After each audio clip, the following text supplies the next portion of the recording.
Okei, me ollaan täällä nyt sitten tuottajan kanssa täällä Sääsmeren rannalla.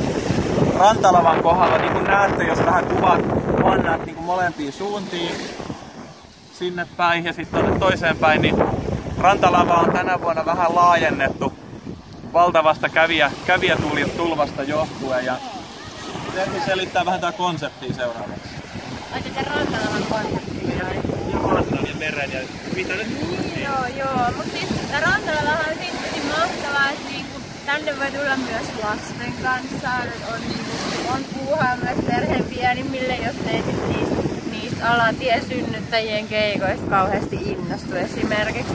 Ja mun mielestä oli kyllä niinku löylynlyövän kunnalta mahtava panostus tänä vuonna, että tänne oli rakennettu sellainen puinen semmoinen käytävä, ettei tarvitse täällä niinku hiekas sit tarpoa, kun on vähän kännis ja silleen. Oliko merivesi kylmää?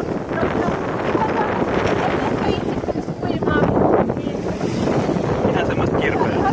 Kirpsakkaa ja mukavan rapsakkaa. Eikö sieltä ihan kiva katsoa tuo Artotska Mailjoirin viimeinen sit konsertti? Ajatelkaa tosta, kun tuo aurinko tosta lähtee laskemaan ja tänne tulee artotskalainen mieskuoro täys 47 henkeä. Ne on tossa silleen lavan puolella kyllä, sitten. Kyllä, joo. Se on komeata kuultavaa, kuulkaa. Kyllä. Ei kannata missään. Todellakaan.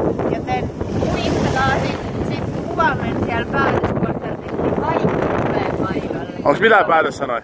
No, ja muistakaa sit pitää ystävästä huolta. Ollaan kuitenkin merellä ja kaikkea. Kyllä, ettei kukaan Yhdessäisyyden hengessä. Yksikään ei huku.